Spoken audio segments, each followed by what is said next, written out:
여러분, 처음 보는 사람들은 이 두 사람을 부자지간이라고 생각하지 않았습니다. 할아버지와 손자, 워낙 나이 차가 많이 나니까, 늦둥이였으니까.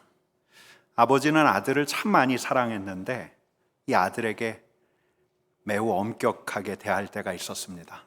나이도 먹을 만큼 먹어서 친구들하고 함께 할 때에는 술 한잔 할 수도 있는데 술은 입에도 대지 못하게 했습니다. 그래서 자신을 구속하는 아버지가 어느 때는 좀 불편하게 느껴지기도 했는데, 다른 친구들은 밥상에서 아버지가 따라주는 술 한 잔을 마시는데 이 집 식탁에는 술잔은커녕 술독도 없고 술병도 없었습니다. 근데 어느 날 아버지가 아들을 불러요. 이제 소년티를 벗은 아들을 불러서 이렇게 이야기하는 겁니다. 옛날에 나나 네 엄마나 널 생각도 못했지. 눈이 동그래진 아이를 두고 이 아버지가 아이가 이 세상에 나오게 된 이야기를 해주는데, 여러분, 이 아이가 누구인지 아시겠습니까? 저는 아닙니다. 늦둥이, 술 먹어서는 안 되는 아이, 특별하게 태어난 아이. 하루는 한 낯선 존재가 아이의 아버지가 될 사내에게 나타났어요. 내 아내가 아들을 낳을 것이다. 근데 그 아이가 큰 사람이 될 것이다. 옛 나시린처럼 포도주 입에도 대지 못하게 해라. 성령 충만한 아이가 될 것이다.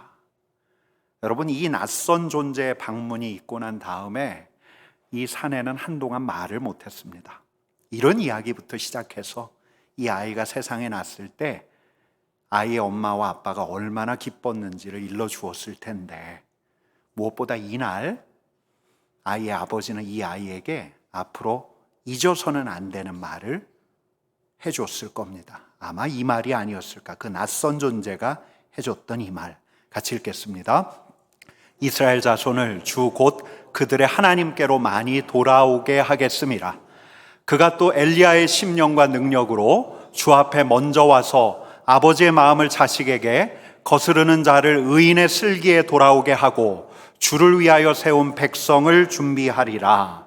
아멘. 여러분, 이제 이 아이가 누군지 아시겠습니까? 세례 요한. 너는 하나님의 사람, 엘리야의 심령과 능력을 가진 사람, 주님보다 먼저 와서 주님의 길을 준비해야 할 사람. 여러분, 그날 아버지의 소리가 아이의 귀에 가닿았을 때 아이의 마음이 뜨거워졌을 거예요. 왜냐하면 그에겐 이미 성령이 임했으니까. 아마 그는 그때 즈음부터 묻지 않았을까요? 내가 어떻게 해야 할까? 내가 어떻게 해야 주의 백성들을 잘 준비할 수 있을까? 여러분, 저는 우리 하나님께서 구약의 예언자들에게 그러셨던 것처럼 이 사람에게도 직접 음성을 들려주셨다고 믿습니다. 모세, 엘리야, 이사야, 에스겔, 다니엘, 하나님의 음성 계시를 들었던 것처럼 여러분, 이 사람은 예수님이 오시기 전에 마지막 선지자였습니다. 물론 그렇게 들은 음성은 정말로 하나님에게서 온 것인지 아닌지를 분별하기 위해서 그는 성전 제사장으로 지냈던 아버지에게 물었을는지도 모릅니다. 아버지는 그때마다 구약의 두루마리를 폈겠죠. 그가 들은 음성이 진정 위로부터 온 음성인가를 확인시켜줬을 겁니다. 근데 어느 날은 아마 이 두루마리를 폈을 거예요. 같이 읽겠습니다. 외치는 자의 소리여 이르되 너희는 광야에서 여호와의 길을 예비하라. 사막에서 우리 하나님의 대로를 평탄하게 하라. 골짜기마다 도두어지며 산마다 언덕마다 낮아지며 고르지 아니한 곳이 평탄하게 되며 험한 곳이 평지가 될 것이요 여호와의 영광이 나타나고 모든 육체가 그것을 함께 보리라. 이는 여호와의 입이 말씀하셨느니라. 아멘. 너희는 광야에서 여호와의 길을 예비하라. 여러분, 이 사람은 어디로 갔을까요? 광야로 갔습니다. 예루살렘을 떠나 광야로 갔습니다. 고독한 광야. 사람들 소리가 들리지 않아서 육신의 정욕이 잦아드는 광야. 볼 수 있는 풍경이라고는 황량한 풍경밖에 없어서 안목의 정욕마저도 사라지는 광야. 돈과 권력의 힘이 작동하지 않아서 이생의 자랑이라고는 쏟아낼 수 없는 광야. 모세가 하나님을 독대했던 광야, 그 광야로 갔습니다. 그리고 거기서 물었을 겁니다. 주님, 제가 광야로 왔습니다. 세상과 떨어져 육신의 정욕, 안목의 정욕, 세상의 자랑이 발붙일 수 없는 이 광야에 왔습니다. 주님이 오실 게 분명한데, 주님의 영광이 나타날 게 분명한데 제가 여기서 어떻게 하면 주의 길을 준비할 수 있겠습니까? 주님의 백성이 주님을 맞이할 수 있도록 준비시킬 수 있겠습니까? 여러분, 저도 그랬지만 제가 어린 시절에 손님이라도 오기라도 하면 저희 어머니는 그 전날부터 많이 바빴습니다. 아직도 기억이 나는 게, 저희 어머니가 사랑하는 사촌 여동생이 신랑감을 데리고 온다고 했던 그날, 아니 그 전날, 먼지털이, 빗자루, 걸레 다 있어야 되죠.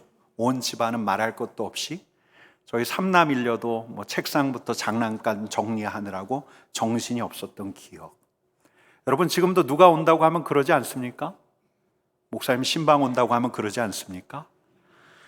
가사일에 가급적 거리를 두려고 하는 요즘 세대에 그래도 강 큰 남자인 저는 서울에서 장인 장모님 오신다고 하면 그래도 어지러운 서재를 착 정리를 하고 같이 사는 분의 지도를 받아서 청소기를 돌리고 또 재활용 음식물 쓰레기를 내놓고 가끔은 화장실 청소까지 합니다. 여러분, 그분이 오셔요. 그분이. 주님의 길을 준비하는 자가 무엇을 해야 하겠습니까? 그 길을 치워야죠. 깨끗하게 치워야죠.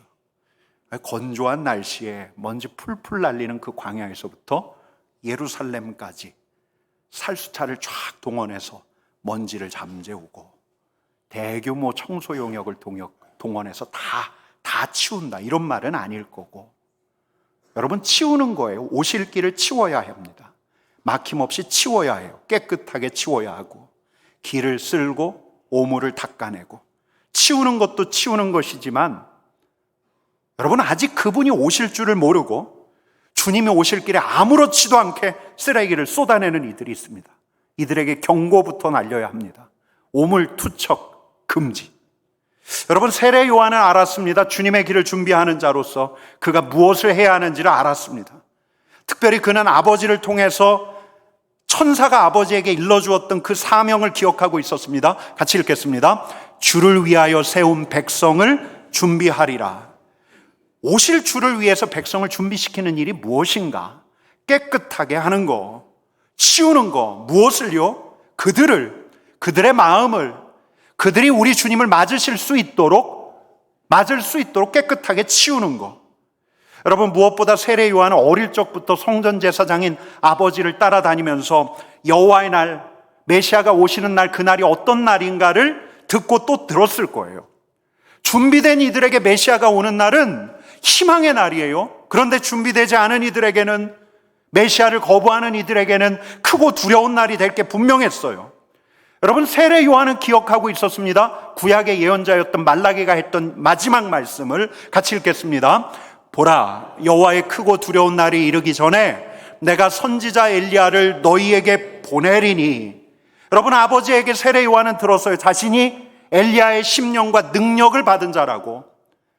여호와의 크고 두려운 날이 이르기 전에 내가 선지자 엘리야를 너희에게 보내리니. 내가 엘리야인데, 내가 엘리야라는 건 우리 주님께서 오신다는 말인데, 메시아께서 오신다는 말은 여호와의 크고 두려운 날이 임박했다는 말인데, 여러분, 그러면서 그 마지막 말을 상기했겠죠. 4장 6절 말씀 같이 읽겠습니다. 그가 아버지의 마음을 자녀에게로 돌이키게 하고 자녀들의 마음을 그들의 아버지에게로 돌이키게 하리라. 돌이키지 아니하면 두렵건대 내가 와서 저주로 그 땅을 칠까 하노라 하시니라. 아멘. 여러분, 이게 구약의 맨 마지막 대목이에요. 자신이 엘리야로 부르심을 받았다는 걸 알아요. 근데 돌이키지 않으면, 그 엘리야가 돌이키게 하지 아니하면, 여러분, 하나님께서 어떤 말씀을 하셨습니까? 두렵건대 내가 와서 저주로 그 땅을 칠까 하노라. 세례 요한에게 달린 거예요. 여러분, 보내심을 받은 자였던 세례 요한에게 달렸어요. 그의 백성의 운명이, 하나님의 백성의 운명이 부르심을 받은 이 자신에게 달려있는 거예요. 요한은 주의 길을 준비하는 자로, 엘리야의 심령과 능력을 받은 자로 자기를 생각하면 여러분, 어떤 생각이 들었어요? 정신이 그냥 번쩍 들었을 거예요. 여러분, 그러니까 광야에 가서 씨름하지 않을 수 없는 거죠. 주님이 오시는데 주님이 오실 텐데, 메시아가 오시면 새로운 세계가 펼쳐질 텐데, 여러분 이런 기대가 당대에 팽배했어요. 어떤 이들은 메시아의 소식을 희망의 소식으로만 들었어요. 그런데 막상 세례 요한이 꼼꼼하게 구약을 검토하다 보니까 두려운 거죠. 우리 하나님께 돌이키기는커녕 오물투성이 길에 쓰레기를 여전히 던지고 있는 백성들이 보이는데, 까무러칠 지경이죠. 회개해야 하는데, 정결하지 않은 백성들은 깨끗해져야 하는데. 여러분, 당대의 율법학자와 바리새인들이 있었어요. 율법에 맞게 할례도 행하고 해야 할 일과 하지 말아야 할 일을 분명하게 일러주곤 했어요. 근데 세례 요한은 생각해봐요. 이들이 진짜 하나님을 바라보고 있었던가? 나는 의롭다고 자부하며 백성을 가르치는 율법학자, 매일매일 성전에서 소와 양과 비둘기를 잡아서 하나님께 제사 드리는 성전 제사장, 이들이 진짜 우리 하나님을 앙망하며 하나님을 바라보고 있었던가? 정신이 번쩍 드는 거예요. 이들을 깨끗하게 해야 해요. 이들의 마음을 돌이켜야 해요. 여러분, 다시 읽겠습니다. 말라기 4장 5절 6절 말씀 같이 읽습니다. 보라, 여호와의 크고 두려운 날이 이르기 전에 내가 선지자 엘리야를 너희에게 보내리니 돌이키지 아니하면 두렵건대 내가 와서 저주로 그 땅을 칠까 하노라. 여러분, 세례 요한은 선지자 말라기가 예언한 엘리야예요. 엘리야. 아버지의 전언으로 성령의 계시로 그는 엘리야라는 자의식을 가지고 있었어요. 근데 그가 이 일을 어떻게 해요? 광야로 나온 무명의 한 사람이 저 변방까지 밀려나, 옛날엔 제사장의 아들이었긴 했지만 다 버리고 광야로 떠나왔던 그가, 권력도 돈도 거머쥐지 못한 저 변두리에 있는 그가 어떻게 해요? 여러분, 그가 어떻게 해요? 주의 길을 어떻게 준비할 수 있어요? 여러분, 그래서 그는 광야에 더 머물러야 했어요. 왜요? 그부터 하나님과 독대하지 않으면 안 되니까. 그 자신부터 준비된 사람, 깨끗한 사람이 되어야 하니까. 육신의 정욕, 안목의 정욕, 세상의 자랑, 인간 안에서 발생하는 이 자연 발생적인 욕구들을 그가 먼저 잠재우고 자유로운 자가 돼야 하니까. 여러분, 그래서 세례 요한은 자신에게 먼저 엄격했어요. 광야에 머물면서 낙타 털옷을 입었어요. 여러분, 남들에게 보이기 위해서가 아니에요. 자신의 부르심을 잃지 않기 위해서예요. 엘리야라는 자의식을 잊지 않기 위해서. 여러분, 열왕기하 1장 8절 말씀 같이 읽겠습니다. 그는 털이 많은 사람인데 허리에 가죽띠를 띄었더이다 하니 왕이 이르되 그는 디셉 사람 엘리야로다. 여러분, 털이 많은 사람, 엘리야의 몸에 털이 많았을 수도 있지만 그 밑에 보면, 이제 성경 밑에 보면 털옷을 입은 사람으로도 해석할 수 있다고 해요. 여러분, 세례 요한은 엘리야라는 자의식을 잊지 않기 위해서 낙타 털옷을 입었습니다. 그리고 허리에 가죽띠를 띄었습니다. 또 광야에서 나는 조야한 음식들을 먹었습니다. 메뚜기와 석청. 여러분, 그러니까 하나님의 사람 엘리야라는 자의식을 가진 사람은 매일 하나님과 독대했고, 저 빈들 척박한 그 땅에서 자신의 욕망을 매일매일 걷어냈어요. 그리고 그가 전해야 할 메시지를 비로소 선포하기 시작하는데, 여러분, 그가 뭐라고 전했습니까? 회개하라. 4절 5절 말씀 같이 읽겠습니다. 세례 요한이 광야에 이르러 죄사함을 받게 하는 회개의 세례를 전파하니 온 유대 지방과 예루살렘이 다 나아가 자기 죄를 자복하고 요단강에서 그에게 세례를 받더라. 여러분, 이상하지 않아요? 너무 이상해요. 저 변방에서 들리는 소리예요. 대수롭지 않는 소리예요. 엘리야를 흉내낸 어떤 이상한 사람이 소리를 지르고 있는 거예요. 근데 이 소리가 온 유대에 반향을 일으켜요.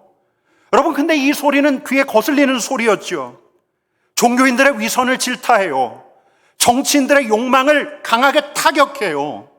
각 지역 회당의 랍비들을 통해서 가르침을 받았던 평범한 사람들도 이 말이 너무 불편해요. 여러분, 근데 이 소리가 예루살렘에 반향을 일으켜요. 한 존재의 영향력이 어디로부터 나오는가? 그 존재가 선포하는 메시지의 힘이 무엇으로부터 비롯되는가? 그로부터 비롯되는가? 아니요. 그를 부르신 분에게서 비롯되는 거예요. 그에게 사명을 주시고 그에게 지혜와 힘을 주시는 전능자와 지존자로부터 비롯되는 거죠. 그는 그냥 통로예요. 힘과 능력을 드러내는 통로. 여러분, 근데 부르심을 받았다고 해서 그가 다 그분의 지혜, 그분의 힘의 통로가 됩니까? 그렇지 않죠. 그분이 나를 부르셨다는 것, 그분이 나를 부르셨지라는 자의식을 잊지 않을 때, 내가 누구인가를 잊지 않고 그분의 뜻을 그분께 독대하며 계속 물을 때, 여러분, 또 하나의 표식, 엘리야라는 자의식을 잃지 않기 위해서 가죽 옷을 입을 때, 여러분, 또 중요한 건 인테그리티예요. 인테그리티. 이걸 뭐 진실성이라고 번역해야 될까요? 온전성이라고 번역할까요? 부르심을 기억할 뿐만 아니라 그 부르심에 합당한 삶을 살려고 부단히 애쓸 때, 육신의 정욕, 안목의 정욕, 이생의 자랑을 거절할 때 그는 비로소 통로가 되는 거예요. 지존자의 힘, 전능자의 지혜의 통로가 되는 거죠. 대쪽같이 꼿꼿하기로 유명한 목사님이 자기가 경험한 일을 자기가 쓴 책 맨 말미에 써두었는데, 이분이 한 번은 한참 선배 목사님과 먼 길을 다녀온 적이 있더래요. 근데 이 선배 목사님이 너무 운전을 좋아하세요. 운전하는 걸 좋아해서 왕복 5시간 넘게 걸리는 거리를 자기가 직접 운전하시더래요.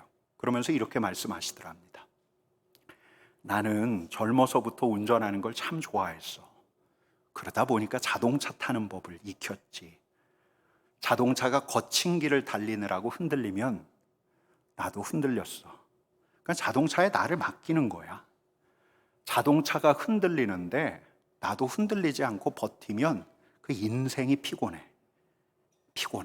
인생도 똑같아. 세상 흔들리는 대로 흔들려야 인생이 편안한데 저 혼자 꼿꼿하려고 하면 피곤해져. 그러더니 이분이 사투리로 그러시더랍니다. 내 말을 알아들을란가? 적당히 살라는 거죠. 세상 흐르는 대로 적당히. 이 목사님이 이렇게 답변했대요. 물론 알아듣습니다. 근데 이 목사님 뜻은 이렇대요. 네, 물론 알아듣습니다. 그래서 저는 지금처럼 살다가 죽겠습니다. 이게 이 목사님의 영향력이었어요. 인테그리티. 세상이 흔들려도 부르신 분을 잊지 않고 자기를 잃어버리려 하지 않았던 몸부림, 부르심에 합당한 삶을 살다가 그렇게 죽겠다는 그 꼿꼿함이 이런 삶에서 나온 거죠. 존재의 힘과 메시지의 힘이. 여러분, 부르심을 받는 이의 힘이 어디서 나옵니까? 그의 학식에서 나옵니까? 그의 경험에서 나옵니까? 그가 얻은 득표에서 나옵니까? 부르심을 받은 자의 힘은 부르신 분의 힘에서 나와요.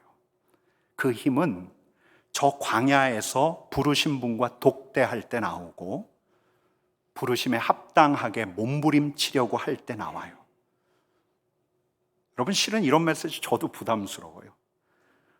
말씀을 준비하다가 왜 메시지가 이렇게 쓰여지나, 이렇게 흐르고 있나, 그냥 그런 생각을 가졌어요. 분명한 것은 한 존재의 힘은 기도의 힘이에요. 한 존재의 힘은 순종의 힘이에요. 자기를 죽이는 순종의 힘과 기도의 힘이 그의 힘이에요. 거기서 그 존재를 그 자리에 두신 전능자의 힘이 드러나요. 바로 거기서 그분을 준비하는 자들이 일어나는 거죠. 여러분, 다시 돌아갈게요. 요한의 메시지로 우리 4절 5절 말씀 같이 읽어봅시다. 같이 읽겠습니다. 세례 요한이 광야에 이르러 죄사함을 받게 하는 회개의 세례를 전파하니 온 유대 지방과 예루살렘이 다 나아가 자기 죄를 자복하고 요단강에서 그에게 세례를 받더라. 여러분, 요한이 주의 길을 준비하라고 얼마나 강하게 외쳤냐면, 여러분, 누가복음 3장 7절 8절은 이렇게 이야기합니다. 같이 읽겠습니다. 요한이 세례받으러 나오는 무리에게 이르되 독사의 자식들아, 누가 너희에게 일러 장차올 진노를 피하라 하더냐. 그러므로 회개에 합당한 열매를 맺고 속으로 아브라함이 우리 조상이라 말하지 말라. 여러분, 너무 서슬퍼렇지 않습니까? 너무 가혹하지 않습니까? 세례 요한은 자기 앞에 나오는 바리새인, 사두개인 뿐만 아니라 일반 사람들에게도 이런 독서를 서슴지 않았습니다. 나아가 삶의 갱신을 요청했습니다. 옷 두 벌 있는 자 나눠줘라. 먹을 것 있는다 나눠줘라. 세금 거두는 자 부과된 것 말고 더 거두지 말라. 다른 사람 것 강탈하지 말고 거짓으로 비방하고 고발하지 말고 받는 것 족한 줄로 여겨라. 여러분, 가혹할이 많지 이제까지의 삶을 버리라고 하는 거예요. 나 중심의 삶을 버리고 내 곁에 있는 이들의 공공을 살피라고 말하는 거예요. 지나칠이 많지 자기 이익을 도모하고 부를 축적해 가는 이들을 거칠게 몰아붙여요. 이절과 다른 삶을 살아야 된대요. 다른 삶을 살라고 역설하는 거예요. 근데 여러분, 아무도 이 광야의 소리를 강요라고 생각지 않아요. 아무도 이 소리를 자기도 못하는 것 이야기하는 위선적인 메시지라고 이야기하지 않아요. 왜요? 자기부터 정결했던 요한이기 때문에 그가 절박하게 외쳐요. 우리 자신을 깨끗하게 하지 않으면, 내 고백뿐만 아니라 내 삶 자체를 깨끗하게 하지 않으면 말라기 선지자의 말씀처럼 두렵건대 내가 와서 저주로 그 땅을 칠까 하노라. 이 말씀대로 될 수 있기 때문이에요. 세례 요한은 긴박해요. 메시아가 오셔서 곧 심판을 하시는데, 사람들의 마음을 낱낱이 들여다 보실 텐데, 정의와 공의로 심판하실 텐데, 그 심판대 앞에 설 텐데, 여러분, 주님의 길을 준비하는 자로서 이것 말고 무슨 일을 더 할 수 있겠어요? 이들의 생명이 달려있는데. 회개하라, 회개하라. 여러분, 저는 오늘 생각해 봐요. 이 메시지가 적어도 오늘만큼은 저에게도 뿐만 아니라 여러분들에게도 이 메시지가 필요하구나.